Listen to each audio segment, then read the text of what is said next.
Yay. Thank you so much. We're so excited to be here. We love your message. I'm Nancy Rugart Plummer, and I'm one of the lone survivors of ovarian cancer stage 4 and metastatic brain cancer. And I am her son, Robert Rugart.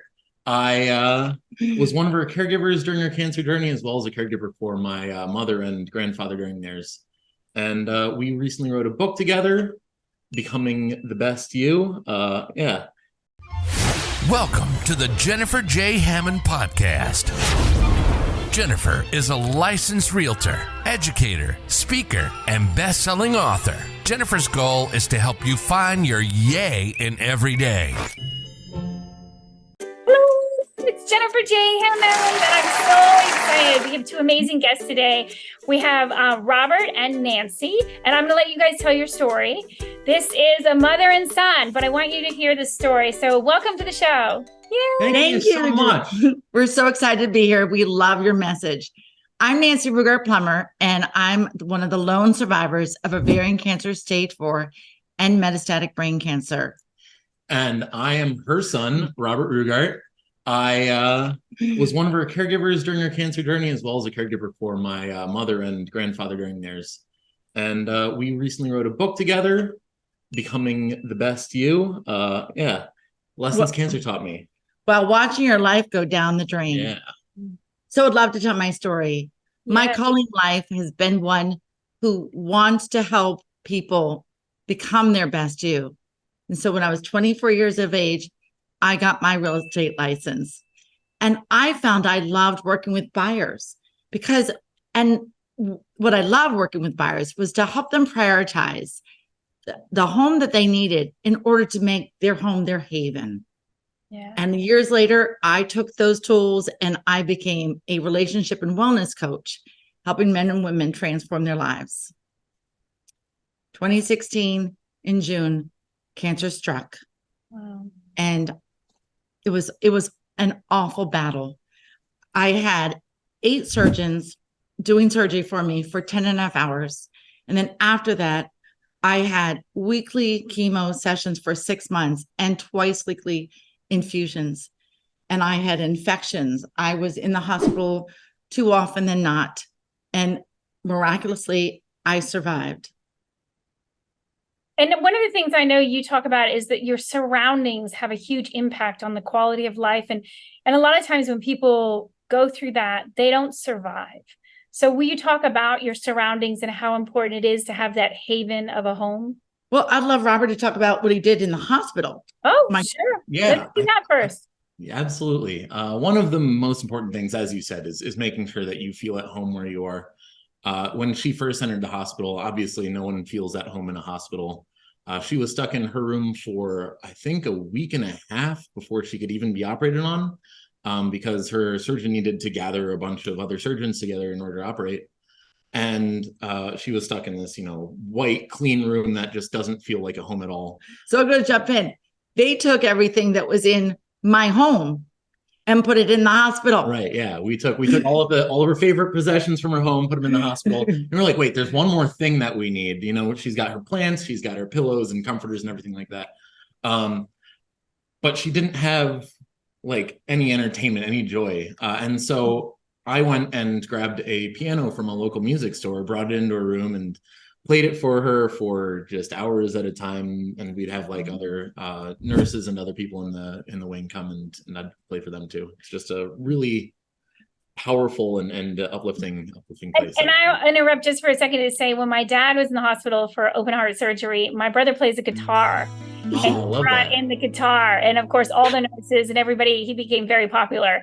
Yeah. And for that, he was in the room all by himself, and barely anybody came to check on him while he was waiting. But even after the surgery, and my brother played songs, and I think music has there's so much scientific even evidence on the power of music and how it helps you heal. So well done. Yeah. Thank you. Yeah, absolutely. As you notice, there is a piano now in my new place, which you'll hear about because it's been a lot of transitioning. So anyway, going back to when I had cancer and I did survive, I came into remission, but I must share that my husband at the time, bless his soul, he could not deal with the realities of cancer. And so as soon as he heard the diagnosis, our marriage started dissolving. Months after my remission, my father, who had been battling cancer alongside with me, he lost his battle and I lost our marriage. And so I was not in a good space. No, she really wasn't. She was obviously emaciated from months and months of cancer treatment, like shivering uncontrollably at times, even when covered in blankets, and obviously in this terrible mental space, dealing with all of the loss that she'd recently been through. And she was still shaving her head because she was scared, so scared that the cancer would come back, and she didn't want to have to deal with the trauma of losing it again. And I think it was right around that point, she hit rock bottom somewhere around there and realized that she just needed a totally new perspective. There's only so much you can do taking your home and changing little bits and pieces around it and making it feel like a new place. And she really needed that new place energy. And I think that being a realtor, people think that moving is so difficult. I want to tell you that I've learned that moving isn't that difficult. In fact, when you sense that it's for the better, again, what do we talk about so much? Perspective. Yeah. Changing your perspective. I was ready. It was that or nothing. So you might not know this, but one of my dearest friends who had helped me through cancer lived in Miami. And what my frail body called for was warmth. And so 2 weeks after my father died, I went off and I went to live in Miami. And it was one of the best things I could do for myself. It was warm and vibrant, and it was a whole new way of living. It was fantastic. Yeah, it really gave her a reason to live. I think that's a super important thing for everyone, obviously, but especially people who are close to not living. You need something to be fighting for. And it wasn't just warmth. It was being on the beach. It was doing yoga on the beach. Yeah. It was, feeling her father used to live in Florida. So I think she felt like more connected to him when she was there too. Yeah. He gave me his fishing hat. So I went fishing. It's one of the first things I did. But, I also want to add, not just for people who are dying or going through something. It's going right. No, you were right. Yeah. We discussed this. It's for people going through any life change, whether it's divorce, whether it's someone else dying or being sick, whatever it is, it does. It opens up your world again. And I do believe a fresh start is what a lot of people need, and they don't realize it. And I want to thank my realtor because really, and seriously, she knew what I needed. And the place that I really wanted, had been taken off the market, and she did her job and got it back on the market. And I was almost in tears. I'd flown down to see things, and she said, I have a surprise for you. And she said, it came back on the market. And I called her and I said, don't tell anyone, give me 5 hours. And we came in there, and I was like, I want to live here. So it was beautiful. Well, and one thing I would love for you to share is one thing when you're going through those kind of transitions is figuring out what's important to you, because what you thought was important to you before, it's now changed. And I think there's something about being able to accept that change is okay. Weirdly enough, it's almost like you're looking for someone else to give you permission that, whether it was that you had this ginormous house and now you're going to a smaller house, or that you had one that you could do a lot of entertaining and now you're in a health situation where all you want is your creature comforts and you really want a small house that you can manage and take care of. Talk about how do you make those changes and not feel like it's an invalidation or that you've lost another aspect of your life. Well, I'd like to start, and think Robert can share as far as what my caregivers taught me. So I'd like to say you're absolutely right. I'd come from a home, and after my cancer, I laughed and I told everyone, oh, I'm done with homes. I cannot take care of the outside anymore. I used to have a garden. I did all the work. I couldn't do that anymore. And I didn't want it. The other thing, though, that I realized I wanted is I just wanted a nice outdoor space, which I have again. You'll hear about that. And I wanted to be close to nature. You're absolutely right. And those were the things I really needed. And lastly, from then on, I only wanted a place that was one floor just in case it came back so that I didn't have to deal with those, all Right. the Yeah, encumbrances. if you ended up in a wheelchair again or something like that, which happens, very often during cancer. It happened a few times for Yeah, me. multiple times for you. Yeah. Having this one floor layout just really helps a lot. And again, though, and I'd like Robert to jump in, what we've noticed and how they taught me is accepting the things you cannot change and change the things you can. Yeah.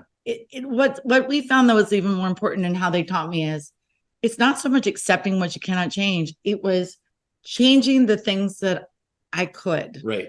It makes you feel more empowered, accepting the things you cannot change, like that is an important thing to do in life.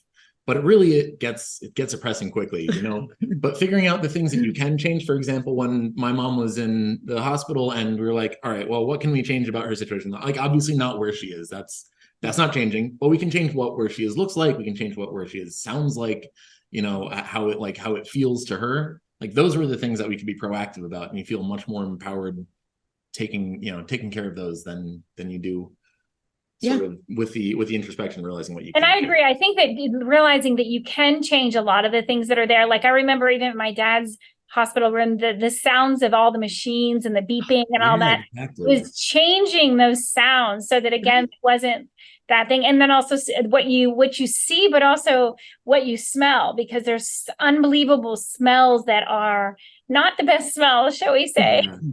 Yeah. So you filled her room with plants. Yeah, that when you said that, I thought that was an amazing idea. One other thing I would love for you, Nancy, to talk about is how to, because I think this is a challenge also, even as a real estate agent, because you understand this, how do you create that space for a client to be that vulnerable to tell you? I mean, I can't tell you how many times I've been the first phone call, and I always feel a little bit eerie about this. The first phone call when a couple of us decided to divorce. I'm the first phone call. So they haven't told any of their family. They haven't told any of their friends. They haven't told their children. And they call me first. And I like the fact that they felt safe enough to be vulnerable. But also there's sometimes where it's been a health issue. And I'm curious on what your advice is, having been on both sides of that. Thank you. I do. I think the most important thing is to be vulnerable yourself. I found that for everyone, when they helped me through my struggle and realizing, Mom, you have to make this change. And with a real estate agent, I think sharing yourself, like, I understand, oh my goodness, I can't imagine what you're going through. How are you feeling? And helping people, by so many of us in real estate have dealt with that before, and nicely and calmly and professionally sharing how you've helped others. And just opening up the doors and then listening. I think so much of that helps, because what I found as a realtor and a coach and everywhere else in my life, so many people do come to me and have come to me, is that what we're good about is we're good. And that's what I said I love with working with buyers, is we're good at hearing what those priorities, what they're really saying, and then just replaying it back, not in the sense of like a psychologist is saying, what I hear you said was, but more just taking notes quietly in your head and then saying, I can appreciate that what you really want for your frail body is warmth. Where are some places that you love, that you feel that you have some connection to, whether it's another neighborhood, whether it's another city, whether it's another state, or whether it's another country. I really feel that that's the most important thing. And my caregivers did that with everything. In fact, I have an interesting story to add to this. So after, which will help you a lot, because we just lived through this, is I was living in the city. I moved back to Philadelphia where my children are. I'm healthy enough. I want to be skiing. I want to do all these things, which we do. And I'm healthy enough and rock climb. Yay. But I'm in the city and I had a few mini seizures. And so I had to make a choice and decide to live with my life without driving. And I saw Robert the next day. And let me just tell you, I was not a happy camper. Is that a nice way to put it? Oh my God. Yeah, I think you're giving yourself no credit for being curious there. I'm the type of person that would drive 50, 100 miles a day to go see everybody, do everything, It's go to true, my yeah. doctors, nothing, no thought. So obviously the seizures were sort of follow on from, she had a metastasis of brain cancer from her ovarian cancer. And so, you know, it's a risk that she's been dealing with her entire life, or not, but for the past 5 years. And this just happened. Yeah, recently happened, in I think. June. Wow. And Wow. yeah, just recently. And so we're sitting together and I'm telling him, okay, I'm not in a good space again. This Right. isn't good. And Robert acted like a realtor to me. And that's what I'm trying to say is like, Right. everybody who loves anyone, you know who you're going to be calling. Talk to your friend, talk to your loved ones, Yeah. and then call the realtor and you can be like, Right, I this is what know want. what she needs. Yeah. I know what he needs.